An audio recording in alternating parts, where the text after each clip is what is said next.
বন্ধুরা, আজকে আমি পাটিসাপটা পিঠা বানাবো। শীতকালের মজাদার পিঠা পাটিসাপটা। এখানে আমি চালের গুঁড়ো নিয়ে নিলাম। বন্ধুরা, আমি এই মগে 2 মগ নিলাম চালের গুঁড়ো। আরও অল্প একটু অর্ধেক মগ দিয়ে দিলাম। বন্ধুরা, প্রথমে আমি চালের গুঁড়ো দিয়েছি। এবার আমি তার সাথে 1 মগ আটা দিয়ে দিব। বন্ধুরা, এর সাথে আমি গুঁড়ো দুধ মিশিয়ে দিব। এই যে দেখুন, এটা 10 টাকা দামের প্যাকেট।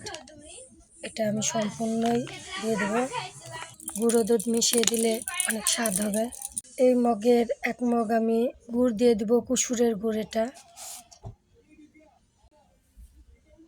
এই মগের আরও 1 মগ আমি গুড় দিয়ে দিলাম। এখানে আমি 2 মগ গুড় দিলাম।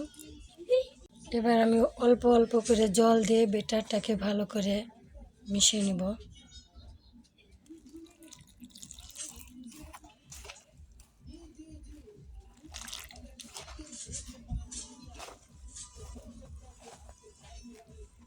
প্রথমে আমি 1 মগ জল নিয়েছি, পরে আবার আরও নিলাম।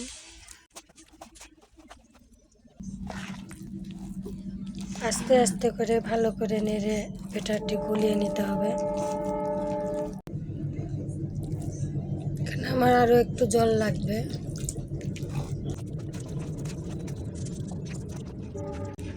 চামচ দিয়ে ভালো করে নেড়ে নেড়ে গুলিয়ে নিতে হবে।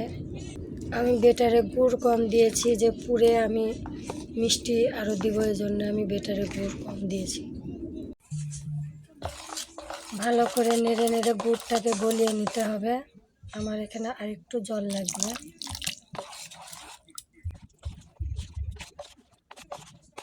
বন্ধুরা, বেটারটি সম্পূর্ণ আমার রেডি হয়ে গেছে।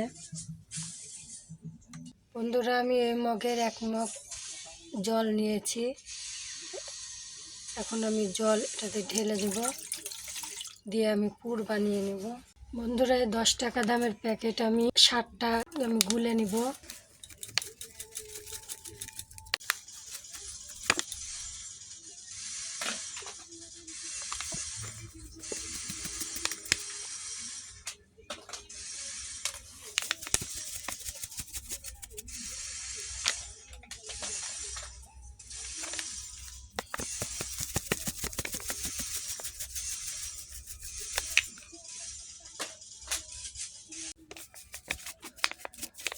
বন্ধুরা, আমার একে একে 7টা প্যাকেট এখানে দেওয়া হয়ে গেল। এখন আমি ভালো করে নেড়ে দেব। এই দুধটাকে ঠান্ডা জলে গুলিয়ে নিব। গরম জলে গুলালে হবে না, দুধে দলা পেকে যাবে। এজন্য ঠান্ডা জলে গুলিয়ে নিতে হবে। ভালো করে নেড়ে নেড়ে গুলিয়ে নিতে হবে। বন্ধুরা, এই চামচে আমি এক চামচ মতো আমি চালের গুঁড়ো মিশিয়ে দেব। ঠিক একই চামচে আমি আটা মিশিয়ে দেব। দুধের মধ্যে আমি চিনি মিশিয়ে দেব। মোট আমি এই চামচে 4 চামচ চিনি দিলাম। এবার আমি ভালো করে মিশিয়ে নেব। দুধের মধ্যে সব কিছু দিয়ে ভালো করে মিশিয়ে নেব আমি। দুধটি ভালো করে মিশানো হয়ে গেছে। এবার আমি চুলাটা অন করে দেব। এটা চুলার পরে রেখে মিশানো, দুধের মধ্যে কিছু মিশানো যাবে না, দিয়ে সব কিছু একসাথে মিশিয়ে চুলা অন করে দিতে হবে। দিয়ে আস্তে আস্তে নেড়ে দিতে হবে। চুলা মিডিয়াম আঁচে রাখতে হবে এবং আস্তে আস্তে নেড়ে দিতে হবে, তলে যেন লেগে না যায়। পুরটা আস্তে আস্তে ঘন হয়ে যাবে।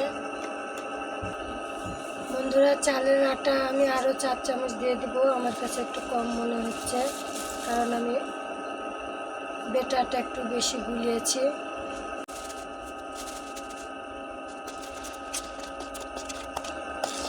ভালো করে নেড়ে দেব। গমের আটা আমি আরও 2 চামচ মিশিয়ে দেব। বন্ধুরা, আস্তে আস্তে এটা ঘন হয়ে যাবে। পুরটা খুব সুন্দরভাবে ঘন হয়ে যাবে। ভালো করে আপনারা নাড়া দিবেন যেন তলে লেগে না যায়। গমের গুঁড়ো দিলাম, এই জন্য আমি আরও 4 চামচ চিনি বেশি মিশিয়ে দিয়েছি। এবার আমি ভালো করে গুলিয়ে নেড়ে নেড়ে আমি এটাকে আঠালো করে নেব। বন্ধুরা দেখুন পুরটা আমার ঘন হয়ে গেছে, এখন আমি নামিয়ে নেব। সম্পূর্ণ তৈরি হয়ে গেছে আমার পুরটা। এটা আস্তে আস্তে ঘন হয়ে যাবে, ঠান্ডা হলে আমি এরকমই নামিয়ে নেব।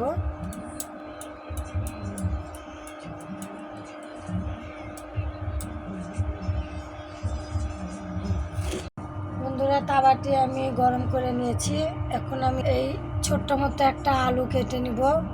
এই আলু দিয়ে আমি সয়াবিন তেল মাখিয়ে এটাতে নেড়ে দেব।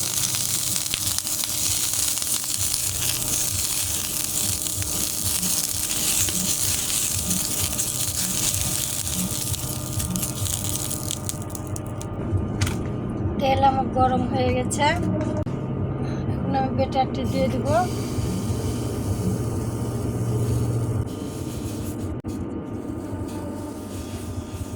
ভালো করে একটু গোল করে নিব।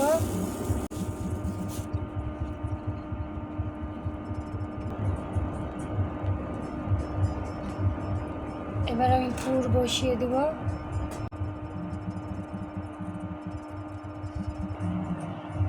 বন্ধুরা এবার আমি পাটির মতো করে পাটি জোড়া ভাঁজ করে নিব।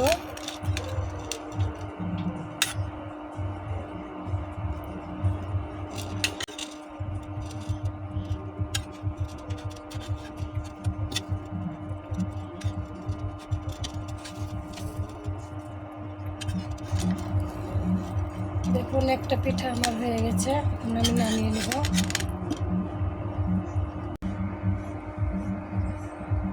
আবার আমি তেল দিয়ে মুছে দিলাম।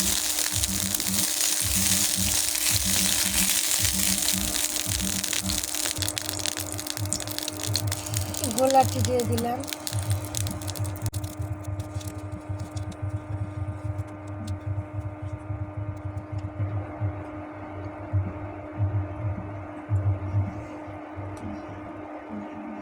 পুর দিয়ে দিলাম।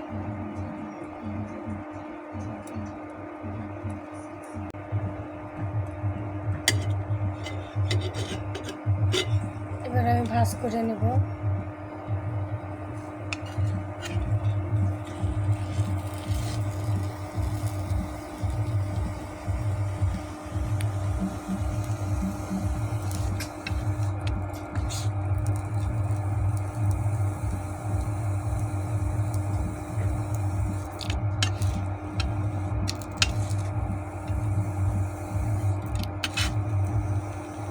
এবার আমি তুলে নেব।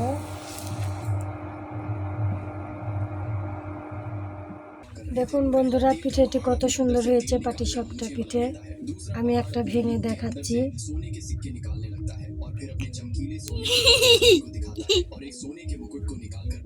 যে ভিতরের পুর।